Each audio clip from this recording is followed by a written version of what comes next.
Hello everyone! Ikaw ba isang Pilipina na naghahanap ng visa agency na trusted at legit?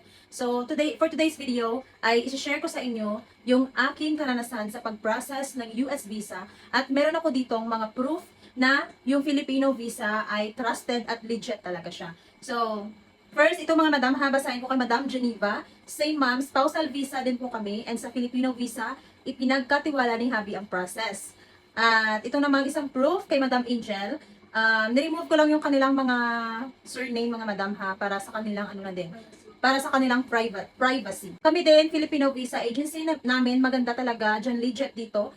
Nakunaw sa US, K1 visa naman sa amin. Tapos dito kay Madam Rialyn, Filipino visa din ang agency namin, be. And nandito na kami sa US ngayon, K1 and K2 holder na kami. Masaya ako na madami ng mga Filipina at mga foreigners na din ang natulungan ng Filipino visa. So kung ikaw ay isang Filipina na